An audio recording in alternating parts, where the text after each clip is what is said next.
আমি মমতাকে চ্যালেঞ্জ করে বলছি, ছাত্ররা আবার প্রতিবাদ করবে, আবার আপনার মন্ত্রীরা যেখানে যাবে সেখানে বিক্ষোভ হবে।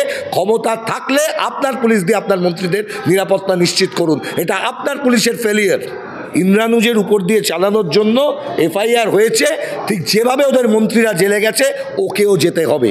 কিন্তু বাবা তৃণমূলী, বাবা তার ক্ষমতা নেই ছেলের জন্য কিছু বলার, তাহলেই মমতা বলবে এই পদ থেকে চলে যা।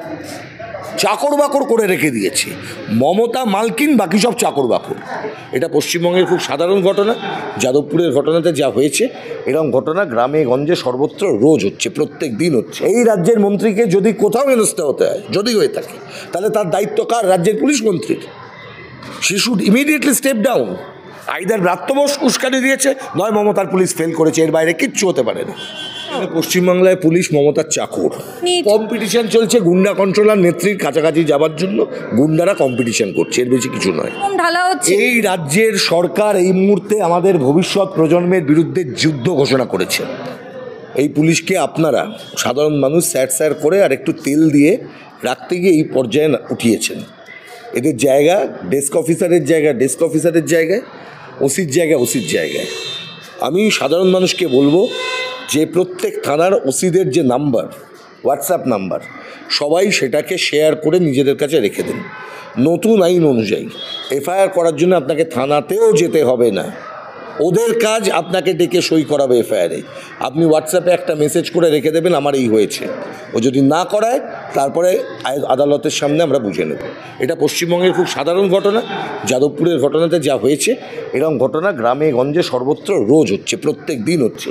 এই বাংলায় তৃণমূল কংগ্রেসের যদি আপনি ওই মমতা এবং তার ওই দুর্নীতি চক্রের কাছাকাছি হন, তাহলে আপনার একটা আলাদা স্ট্যাটাস, আদারওয়াইজ আপনি দ্বিতীয় শ্রেণীর নাগরিক হিসেবে ট্রিটেড হন এই বাংলায়। তাই এই জায়গার পরিবর্তন করবার জন্য পুলিশের অফিসারদের যে নাম্বার, অফিসার ইনচার্জ, প্রতিটি থানায় এদের নাম্বারটাকে পাবলিকের কাছে পৌঁছে দিন আর বলে দিন হোয়াটসঅ্যাপে মেসেজ লিখুন, থানায় যাবেন না, দরকার লাগলে থানা বন্ধ করুন, থানাকে আপনার বাড়িতে আসতে দিন, ও এসে নিয়ে যাবে, ওর কাজ ওটা। থানা যদি এফআইআর না নেয় তাহলে এই কাজ করানোর জন্য যা করার সেটা করুন। সেটা যাদবপুর বিশ্ববিদ্যালয়ের ছাত্রছাত্রীরা বুঝিয়ে দিয়েছেন, এটা দখল করার জায়গা নয়। সারা পশ্চিমবাংলার ছাত্রছাত্রীরা যাদবপুরের এই লড়াইয়ের পাশে আছেন। কোনো কলেজ, কোনো বিশ্ববিদ্যালয়, কোনো শিক্ষাক্ষেত্রই কোনো দিন কোনো রাজনৈতিক দল, কোনো গুন্ডাদের দখলদারির জায়গা হতে পারে না। যাদবপুর একটি মুক্তমনা বিশ্ববিদ্যালয়, সেই বিশ্ববিদ্যালয়ের ছাত্রছাত্রীরা নানা মতের রাজনীতি করতে পারেন, অবশ্যই সেটা করার জায়গা আছে। তবে অবশ্যই 3000 কাজ না করে শনিবার দিন দুপুরবেলা এসে মোৎসব করার জন্য জমায়েত হওয়া প্রফেসরের আড্ডা মানাও নয় ওটা। তারা কি করছিল? কেন একটি রাজনৈতিক অধ্যাপক সংগঠনের জন্য 3000 লোককে ওখানে জমায়েত করার বন্দোবস্ত করা হয়েছিল? অডিটোরিয়াম ছিল না কলকাতায়? কেন বিশ্ববিদ্যালয়ের মধ্যে করবার প্রয়োজন ছিল? যারা আজকে এত বড় বড় কথা বলছেন সেই অর্গানাইজেশন ওয়েবকুপা, তারা সাংগঠনিকভাবে দায়িত্ব নেবেন না? ইন্টেলিজেন্স ফেলিয়ার হয়েছে, পশ্চিমবঙ্গ পুলিশের দায়িত্ব নেবেন না? ফেলিয়ার কার? এই রাজ্যের মন্ত্রীকে যদি কোথাও হেনস্থা হতে হয়, যদি হয়ে থাকে, তাহলে তার দায়িত্ব কার? রাজ্যের পুলিশ মন্ত্রীর। She should immediately step down. She should immediately resign from her post as the police minister of the state. একজন failed chief minister, failed police minister নিজের মন্ত্রীর নিরাপত্তা নিশ্চিত করতে পারে না, অথবা মন্ত্রী নিরাপত্তার যে প্রশ্ন মন্ত্রীর সামনে রাখা হয়েছে উনি অস্বীকার করেছেন, তারপরেও তিনি গেছেন, তার মানে উনি উস্কানি দিতে গেছেন। আইদার ব্রাত্য বোস উস্কানি দিয়েছে, নয় মমতার পুলিশ ফেল করেছে, এর বাইরে কিচ্ছু হতে পারে না। ছাত্রদের এখানে চাপাচ্ছেন আপনি। বেশ করেছে, ছাত্ররা প্রতিবাদ করেছে, আবার করবে। ক্ষমতা থাকলে ছাত্রদের প্রতিবাদ করা আটকে দেখিয়ে দিন, আবার করবে। ছাত্রদের দায় নয়। আপনার পুলিশের ইন্টেলিজেন্স ফেল করেছে, আপনার পুলিশ সেই খবর পায়নি, এটা স্বীকার করুন। অপদার্থ পুলিশ মন্ত্রীর অপদার্থতার একটা বহিঃপ্রকাশ। দেবাংশু ভট্টাচার্য কোনো জায়গায় এভিডেন্স তৈরি করবার জন্য অথরাইজড পারসন নয়, ফলে ও কি বলল না বলল এ বিষয়ে দ্যাট ইজ কমপ্লিটলি ইররেলিভেন্ট। আদালত এই মুহূর্তে এই গোটা প্রক্রিয়া দেখছেন এবং এটা অ্যাডমিটেড যে ওখানে কগনিজেবল অফেন্স ডিসক্লোজ হওয়ার পরেও অপদার্থ ফেলু মমতার পুলিশ তারা এফআইআর রুজু করেনি। যে পুলিশ ব্রাত্যর সিকিউরিটি দিতে ব্যর্থ হয়েছে, অপদার্থ মমতার পুলিশ, সেই পুলিশ নিরাপত্তা নিশ্চিত করতে পারেনি, সেই পুলিশ তারা এফআইআর করেনি শ্লীলতাহানির অভিযোগ থাকা সত্ত্বেও। Now this is the admitted position. Debangshu Bhattacharya কী বললো না বললো তাতে কারোর কিছুই যায় আসে না। দেবাংশু ভট্টাচার্য, কুণাল ঘোষ, এরা এভিডেন্স তৈরি করবে কে? এরা আদালতে রাজ্য সরকারের অ্যাডভোকেট জেনারেল তিনি বলেছেন এই ঘটনার এফআইআর হয়নি। আদালত বলেছে এফআইআর করেছে। আমি অ্যাডভোকেট জেনারেলের কথা শুনবো না কুণাল ঘোষের কথা শুনবো? আরে ভাই, আপনার কথা আপনার দলের নেত্রী শোনে না, আমি কেন শুনতে যাব? আপনার কথা শুনতে গেলে তো আপনার ওই গাড়ি বাজানোর ছবিগুলোকে, ভিডিওগুলোকে মনে করে বলতে হবে মমতা ব্যানার্জিকে গ্রেপ্তার করতে হবে, সুদীপ্ত সেনের মুখোমুখি বসাতে হবে, জিজ্ঞাসাবাদ করতে হবে। কুণাল ঘোষের কথা শুনতে গেলে তাহলে এগুলোও করতে হবে। তাহলে কেন যে ব্যক্তির কথার কোনো মূল্য নেই, যে ব্যক্তির আজ এই কথা বলেন কাল ওই কথা বলেন, তার কথা নিয়ে আমরা কেন এতটা রেসপন্ড করব? আমি অ্যাডভোকেট জেনারেলের কথা বলছি, রাজ্যের সাংবিধানিক পদে থাকা একজন মানুষের কথা বলছি।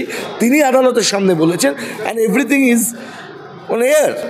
আপনি গিয়ে ইউটিউব চ্যানেলে দেখে নিতে পারেন। গতকাল দুপুরবেলা 1টার সময় মামলাটি হয়েছে, 35 নম্বর কোর্ট, আপনি খুলে দেখবেন কি হয়েছে, অ্যাডভোকেট জেনারেল কী বলেছেন।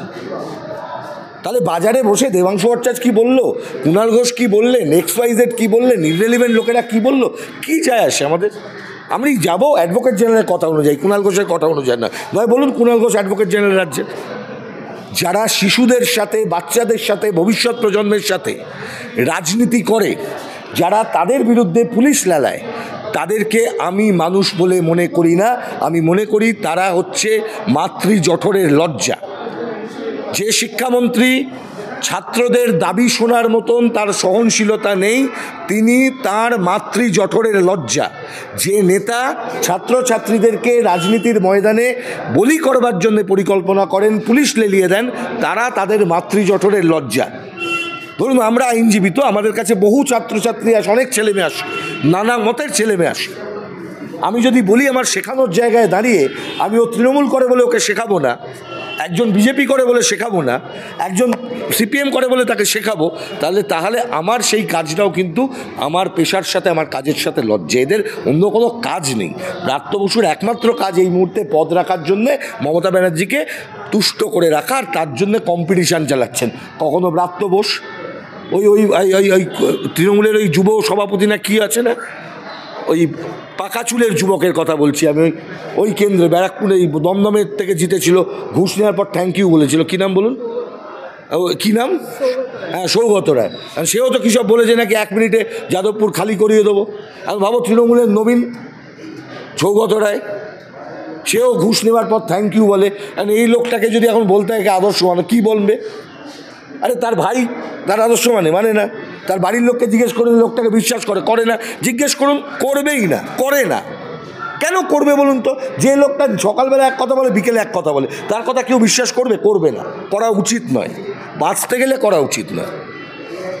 আমাদের জীবনের যে ভ্যালু সিস্টেম আছে, মূল্য সিস্টেম আছে, তাতে কখনোই এই ধরনের ব্যক্তিদেরকে আমরা বিশ্বাস করতে পারি না।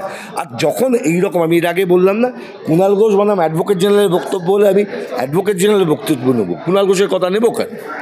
ঠিক তেমনিভাবে এই ক্ষেত্রে যদি দেখা যায় মমতা ব্যানার্জির বক্তব্য বা অন্য কোনো নেতার বক্তব্য, তাহলে মমতা ব্যানার্জির কথার উপর গুরুত্ব তো উনি কিছু বলেননি, উনি নিশ্চুপ আছেন, তাহলে ধরে নিতে হবে যা হয়েছে এখানে ওনার সমর্থন রয়েছে।